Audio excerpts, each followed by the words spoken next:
शांति। आज 8 अगस्त 2025 है और आज दादी जी की विशेषता है कि दादी जी दाता की बच्ची सदा दाता थी, सदा सब कुछ देती थी। दादी कहती थी कि मुझे देवता बनना है तो मुझे देते रहना है, लेने वाला चाहे जो भी हो और देने वाले का ही महत्व होता है। आपने कितना ले लिया, बहुत ले लिया, लेकिन आपका नाम नहीं होगा, लेकिन आपने थोड़ा दे दिया तो आपका नाम ज़रूर होगा। इसलिए सबको रूहानियत देनी है, शक्तियाँ देनी हैं, गुण देने हैं, स्नेह देना है। बहुत सारी प्राप्तियाँ बाबा ने कराई हैं, वो बाबा को देनी है। लेकिन बाबा से पूरी प्राप्ति करने के लिए पहले आइए सुनते हैं आज के बाबा के अव्यक्त इशारे। सेवा में स्वयं की चढ़ती कला में सफलता का मुख्य आधार है एक बाप से अटूट प्यार। बाप के सिवाय और कुछ दिखाई ना दे। संकल्प में भी बाबा, बोल में भी बाबा, कर्म में भी बाप का साथ। ऐसी लवलीन स्थिति में रह एक शब्द भी बोलेंगे तो वह स्नेह के बोल दूसरी आत्मा को भी स्नेह में बांध देंगे। ऐसी लवलीन आत्मा का एक बाबा शब्द ही जादू मंत्र का काम करेगा। यूं तो परमात्म स्नेह हर एक चीज़ की चाबी है। जिसको परमात्मा का स्नेह प्राप्त हो गया और जिसने अपने दिल में भगवान को बिठा लिया, उसके लिए इस संसार की कोई भी चीज़ दुर्लभ नहीं, क्योंकि सबसे दुर्लभ चीज़ तो उसको पहले ही मिल चुकी है, स्वयं भगवान।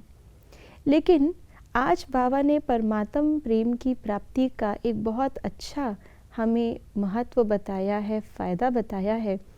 वो है सेवा के अंदर चढ़ती कला में सफलता।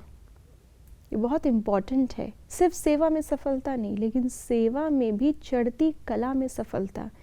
यानी कि आज हमने कोई सेवा की कर्म से, कल हम उससे और श्रेष्ठ सेवा कर सके जिससे व्यक्ति के संस्कार परिवर्तन कर सके। एक है परिचय देने की सेवा, एक है उसको संस्कार परिवर्तन कराने की सेवा, एक है उसको मुक्ति, जीवन मुक्ति दिलाने की सेवा, एक है उसको आप समान वारिस बनाने की सेवा, और फिर उससे बाप समान अव्यक्त फरिश्ता बनाने की सेवा। तो सेवा भी तो बहुत प्रकार की होती है। बाबा मुरलियों में कहते हैं कि सेवा सभी करते हैं, लेकिन किसी किसी की सेवा बाबा तक पहुंचती है। बाबा कहते हैं आपने बहुतों को कोर्स कराया, लेकिन बाबा कैसे समझे कि आपने सेवा में सफलता पाई, चढ़ती कला हुई, तब जब वो आत्मा बाबा के पास पहुँचे। तो ऐसे ही सेवा तो हम निरंतर कर रहे हैं, सारा दिन कर रहे हैं, सेवा के लक्ष्य से ही हर कर्म कर रहे हैं, हर कदम उठा रहे हैं, लेकिन सेवा हो कितनी रही है, उसका आधार बाबा ने बताया। बाबा से अटूट प्यार। सिर्फ भाषण करके किसी को परिचय दे देना सेवा नहीं है, लेकिन हमारे दिल से जो आवाज़ निकले वो उसके दिल तक पहुँचे, उसके दिल को तीर लगे, ये सेवा है। इसके लिए बाबा ने कहा कि हम बहुत सारा बोलते हैं और उसको दिल में कुछ नहीं लगता, क्योंकि हमारे बोल में वो परमात्म स्नेह नहीं है। स्नेह में डूबे हुए शब्द, बाबा ने आज ये कहा, एक शब्द भी सामने वाले के दिल में उतर जाएगा। साधारण माताएं बाबा के प्यार में डूब करके जब बाबा बाबा कहती है तो सामने वाले को भी लगता है इतनी बूढ़ी बूढ़ी माताएं, संसार में इन्हें कुछ नहीं पता, लेकिन इतना खुश, इतना तृप्त, इतना संतुष्ट, इतना प्रेम, प्रेम में लवलीन, कुछ तो मिला होगा इनको। तो ऐसे हम भी परमात्म स्नेह के सैंपल बन जाएं। फिर एक ही स्नेह में डूबा हुआ शब्द काफ़ी है आत्मा को अनुभव कराने के लिए, और इससे स्वतः ही सेवा में चढ़ती कला भी होगी और सफलता भी मिलेगी। ओम शांति।